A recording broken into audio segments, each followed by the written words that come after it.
Success, ಯಶಸ್ಸು ಯಾರಿಗೂ ಕಾಣದ, ಎಲ್ಲರಿಗೂ ಇಟುಕದ ಸಾಧಕರಿಗೆ ಮಾತ್ರ ಸಿಗೋ ಒಂದು ಅಪರೂಪದ ಉಡುಗೊರೆ. ಯಶಸ್ಸಿನ ಬಗ್ಗೆ ಮಾತಾಡುವಷ್ಟು ದೊಡ್ಡ ಸಾಧನೆ ನಾನೇನು ಮಾಡಿಲ್ಲ. ಒಂದು ದೊಡ್ಡ ಕಂಪನಿಯಲ್ಲಿ ಸಣ್ಣದೊಂದು ಕೆಲಸ ಮಾಡ್ತಾಯಿದ್ದೀನಿ.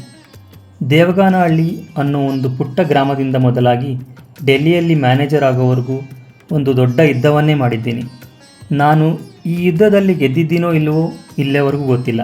ಯಾಕಂದರೆ ಕಾಲಕ್ರಮೇಣ ಸಕ್ಸಸ್ನ ಡೆಫಿನೇಷನ್ ಚೇಂಜ್ ಆಗ್ತಲೇ ಇರುತ್ತೆ. ಹುಟ್ಟಿದ 10 ತಿಂಗಳಾದ ಮೇಲೆ ಬೀಳದ ಹಾಗೆ ನಡೆಯೋದು ಸಕ್ಸಸ್. ಶಾಲೆಗೆ ಸೇರಿದಾಗ ಸ್ಪೆಲ್ಲಿಂಗ್ ಕರೆಕ್ಟಾಗಿ ಬರೆಯೋದು ಯಶಸ್ಸು. 10 ವರ್ಷ ಆದ ಮೇಲೆ ಕೆಳಗೆ ಬೀಳದ ಹಾಗೆ ಸೈಕಲ್ ತುಳಿಯೋದು ಸಾಧನೆ. 14 ವರ್ಷ ಆದ ಮೇಲೆ SSLC ಪಾಸ್ ಆಗೋದು ಸಾಧನೆ. ಹೇಗೋ ಎಜುಕೇಷನ್ ಕಂಪ್ಲೀಟ್ ಮಾಡಿ ಉದ್ಯೋಗ ಪಡೆಯೋದು ಒಂದು ಸಾಧನೆ.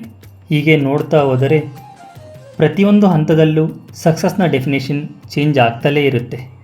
ಆದರೆ ನಾವು ಮನುಷ್ಯರಿಗೆ ಸಕ್ಸಸ್ ಅಂದರೆ ಬರೀ ಮನಿ, ಗೋಲ್ಡ್, ಪ್ರಾಪರ್ಟಿ, ಬೆಂಗಳೂರಲ್ಲಿ ಸೈಟ್ ಮಾತ್ರ ಸಕ್ಸಸ್ ಅಂತ ತಿಳ್ಕೊಂಡಿದ್ದೇವೆ. ಹಾಗಾದರೆ ಇದೆಲ್ಲ ಇದ್ದವನೇ ಸಕ್ಸಸ್ಫುಲ್ಲ ಅಥವಾ ಸಮಾಜದಲ್ಲಿ ದೊಡ್ಡ ದೊಡ್ಡ ಕೆಲಸ ಮಾಡಿದವರು?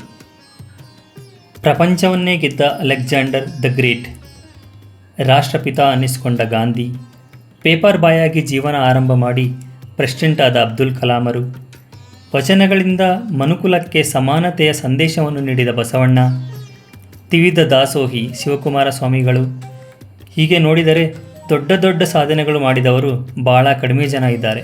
ಹಾಗಾದರೆ ಸಕ್ಸಸ್ಫುಲ್ ಅನ್ನಿಸ್ಕೋಬೇಕಂದ್ರೆ ಇಷ್ಟು ದೊಡ್ಡವರಾಗಲೇಬೇಕಾ?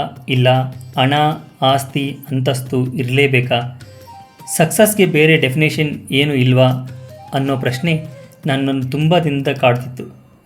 ತುಂಬ ದಿನ ಯೋಚನೆ ಮಾಡಿ ಆದಮೇಲೆ ಒಂದು ಪುಟ್ಟ ಕಥೆಯ ಮೂಲಕ ನನ್ನ ದೃಷ್ಟಿಯಲ್ಲಿ ಸಕ್ಸಸ್ ಅಂದರೆ ಏನು ಅನ್ನೋದು ಎಲ್ಲರಿಗೂ ತಿಳಿಸ್ಬೇಕು ಅಂತ ಅನ್ನಿಸ್ತು. ಕತೆ ಅಂದ ತಕ್ಷಣ ಇವನೇನೋ ಕವಿನ, ಇಲ್ಲ ವಿದ್ಯಾವಂತನ, ಇಲ್ಲ ಬುದ್ಧಿವಂತನ ಅಂದ್ಕೋಬೇಡಿ. ನಾನು ಒಬ್ಬ ಸಾಮಾನ್ಯ ಮನುಷ್ಯ. ಬಟ್ ನನಗೆ ಗೊತ್ತಿರೋ ಸ್ವಲ್ಪ ವಿಷಯವನ್ನು ಹೇಳಬೇಕು ಅನ್ನಿಸ್ತು. ಅದಕ್ಕೆ ಕತೆ ಬರಿತಾ ಇದ್ದೀನಿ. ಒಂದು ಸುಂದರವಾದ ಕಾಡಿನಲ್ಲಿ ಒಂದು ಜಿಂಕೆ ಮತ್ತು ಗಿಣಿ ವಾಸ ಮಾಡ್ತಾಯಿದ್ವು. ಇಬ್ಬರು ಒಳ್ಳೆಯ ಸ್ನೇಹಿತರು. ಗಿಣಿರಾಮ ಬಲು ಮಾತುಗಾರ, ತುಂಬ ಮಾತನಾಡೋನು. ಪ್ರತಿದಿನ ಜಿಂಕೆ ಹತ್ರ ಯಾವುದೋ ಒಂದು ವಿಷಯದ ಬಗ್ಗೆ ಮಾತು ಸ್ಟಾರ್ಟ್ ಮಾಡಿ ಸಂಜೆವರೆಗೂ ವಾದ ಮಾಡ್ತಿರೋನು. ಪ್ರತಿದಿನ ಇದೇ ಜಗಳ ನಡೀತಾ ಇತ್ತು. ಪ್ರತಿದಿನ ಮಾತು ಕೇಳಿ ಕೇಳಿ ತಾಳ್ಮೆ ಕಳೆದುಕೊಂಡ ಜಿಂಕೆ ಗಿಣಿರಾಮನಿಗೆ ಒಂದು ಪ್ರಶ್ನೆ ಕೇಳ್ತಾನೆ. ಗಿಣಿರಾಮ, ನಿನ್ನ ಪ್ರಕಾರ ಈ ಕಾಡಿನಲ್ಲಿ ಸಕ್ಸಸ್ಫುಲ್ ಪರ್ಸನ್ ಯಾರು ಅಂತ. ಅದಕ್ಕೆ ಗಿಣಿರಾಮ ಹೇಳ್ತಾನೆ, ಅಯ್ಯೋ ದಡ್ಡ, ಅಷ್ಟು ಗೊತ್ತಿಲ್ವಾ? ಇಷ್ಟೊಂದು ಮುದ್ದಾಗಿ ಮಾತಾಡ್ತೀನಿ, ಸೊ ನಾನೇ ಸಕ್ಸಸ್ಫುಲ್ ಅಂತ. ಜಿಂಕೆ ನಕ್ಕು ಹೇಳುತ್ತೆ, ನೀನು ಮುದ್ದಾಗಿ ಮಾತಾಡ್ತೀಯ ಸರಿ, ಬಟ್ ನೀನು ಗಟ್ಟಿಯಾಗಿ ಮಾತಾಡ್ತೀಯ. ನಿನ್ನ ಸೌಂಡ್ಗೆ ತಲೆನೋವು ಬರುತ್ತೆ, ಮತ್ತು ಎಲ್ಲಂದರಲ್ಲಿ ಮಲ ವಿಸರ್ಜನೆ ಮಾಡಿ ಗಲೀಜು ಮಾಡ್ತೀಯ. ಹಾಗಾಗಿ ನೀನು ಸಕ್ಸಸ್ಫುಲ್ ಅಲ್ಲ ಅಂತ. ಜಿಂಕೆಯ ಮಾತಿಗೆ ಸ್ವಲ್ಪ ಮನನೊಂದ ಗಿಣಿರಾಮ ಮಾತು ಮುಂದುವರಿಸುತ್ತಾ ಹೇಳ್ತಾನೆ, ನಾನು ಸಕ್ಸಸ್ಫುಲ್ ಅಲ್ಲ ಸರಿ. ನನ್ನ ಗೂಡು ಇರೋದು ಆಲದ ಮರದಲ್ಲಿ. ಆಲದ ಮರ 500 ವರ್ಷದ ಹಳೆಯದು, 10 ಎಕರೆ ವಿಸ್ತಾರದಲ್ಲಿದೆ. ನನ್ನ ಥರ ಸಾವಿರಾರು ಪಕ್ಷಿಗಳಿಗೆ ಗೂಡು ಕಟ್ಟಿಕೊಟ್ಟಿದೆ. ಹಾಗಾಗಿ ಆಲದ ಮರ ಸಕ್ಸಸ್ಫುಲ್ ಅಂತ. ಜಿಂಕೆ ಹೇಳುತ್ತೆ, ಆಲದ ಮರ ತುಂಬ ಹಳೆಯದು, ದೊಡ್ಡದು ಸರಿ. ಆದರೆ ನಿನ್ನ ಆಲದ ಮರದ ಪಕ್ಕದಲ್ಲಿ ಯಾರೂ ಮನೆ ಕಟ್ಟಲ್ಲ.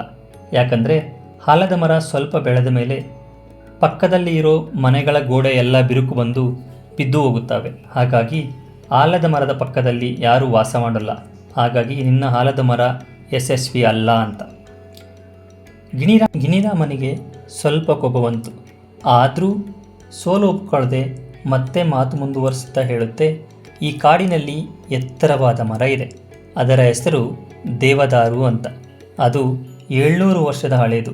ಆ ಮರ ಎಷ್ಟು ದೊಡ್ಡದು ಅಂದರೆ ಅದರ ತುದಿಯಲ್ಲಿ ಹತ್ತಿ ಕೂತರೆ ಇಡೀ ಕಾಡೇ ಕಾಣುತ್ತೆ. ನನಗೆ ಅದರ ಮೇಲೆ ಕೂತು ಕಾಡು ನೋಡೋಕ್ಕೆ ಇಷ್ಟ. ನಾವಿಬ್ಬರು ಬೆಸ್ಟ್ ಫ್ರೆಂಡ್ಸ್. ಹಾಗಾಗಿ ದೇವದಾರು ಸಕ್ಸಸ್ಫುಲ್ ಅಂತ. ಜಿಂಕೆ ಸಮಾಧಾನದಿಂದ ಮಾತು ಮುಂದುವರಿಸುತ್ತಾ ಹೇಳುತ್ತೆ, ನಿನ್ನ ದೇವದಾರುಗೆ ಈಗ 700 ವರ್ಷಗಳು. ಇನ್ನು 100 ವರ್ಷಗಳಲ್ಲಿ ಅವನ ಆಯುಷ್ಯ ಮುಗಿಯುತ್ತೆ. ಒಂದು ವೇಳೆ ಜೋರಾಗಿ ಗಾಳಿ ಮಳೆ ಬಂದರೆ ಅವನು ನೆಲಕ್ಕೆ ಉರುಳುತ್ತಾನೆ. ಅವನು ಬಿದ್ದ ರಭಸಕ್ಕೆ ಕಾಡಿನಲ್ಲಿರೋ ತುಂಬ ಗಿಡಗಳಿಗೆ ಹಾನಿಯಾಗುತ್ತೆ. ಹಾಗಾಗಿ ನಿನ್ನ ಸ್ನೇಹಿತ ಸಕ್ಸಸ್ಫುಲ್ ಅಲ್ಲ ಅಂತ. ಗಿಳಿರಾಮನಿಗೆ ಕೋಪ ನೆತ್ತಿಗೆ ಇರುತ್ತೆ. ಮೊದಲ ಬಾರಿ ಮಾತಿನಲ್ಲಿ ಸೋಲ್ತಾ ಇದ್ದೀನಿ ಅನ್ನೋ ಬೇಜಾರದಲ್ಲೇ ಮಾತು ಮುಂದುವರಿಸ್ತಾ ಹೇಳ್ತಾನೆ, ಸಂಜೆ ಆಗ್ತಾ ಇದೆ, ನಾನು ಮನೆಗೆ ಹೋಗಬೇಕು. ನೀನೇ ಹೇಳು ಯಾರು ಸಕ್ಸಸ್ಫುಲ್ ಅಂತ. ಇವತ್ತಿನ ಮಾತು ಮುಗಿಸಿ ಮನೆಗೆ ಹೋಗೋಣ ಅಂತ.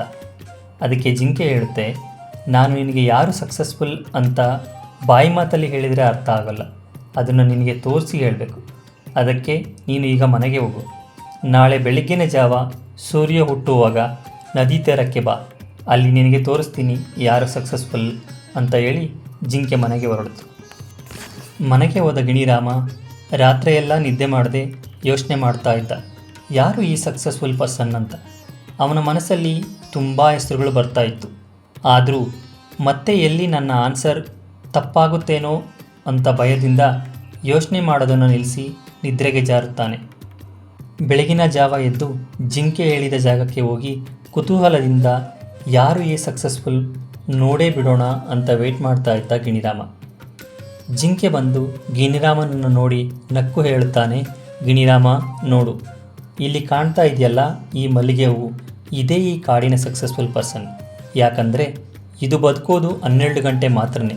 ಆದರೆ ಅದರ ಮುಖದಲ್ಲಿ ಇರೋ ನಗು ನೋಡು ಎಷ್ಟು ಮುದ್ದಾಗಿದೆ. ನಾವು ಈಗ ಅದನ್ನು ಬಳ್ಳಿಯಿಂದ ಕಿತ್ತರೂ ಅದು ಬೇಜಾರು ಮಾಡಿಕೊಳ್ಳೋದಿಲ್ಲ. ಬದಲಾಗಿ ನಮಗೆ ಒಳ್ಳೆಯ ಸುವಾಸನೆ ಕೊಡುತ್ತೆ. ಒಳ್ಳೆಯ ಸುವಾಸನೆ ಕೊಡೋದಲ್ಲದೆ ಬಾಡಿ ಹೋದ ಮೇಲೆ ಬೇರೆ ಗಿಡಕ್ಕೆ ಗೊಬ್ಬರವಾಗುತ್ತೆ ಹೊರತು ಇನ್ನೊಬ್ಬರಿಗೆ ನೋವು ಕೊಡೋದಿಲ್ಲ ಅಂತ ಜಿಂಕೆ ಹೇಳುತ್ತೆ. ಗಿಣಿರಾಮ ಖುಷಿಯಿಂದ ಮಲ್ಲಿಗೆ ಸುವಾಸನೆ ಆನಂದಿಸುತ್ತಾ ಹೇಳುತ್ತಾನೆ, ನೀವು ಹೇಳಿದ್ದು ನಿಜ, ಈ ಕಾಡಿನಲ್ಲಿ ಯಶಸ್ವಿ ಪರ್ಸನ್ ಈ ಮಲ್ಲಿಗೆ ಹೂವು ಅಂತ.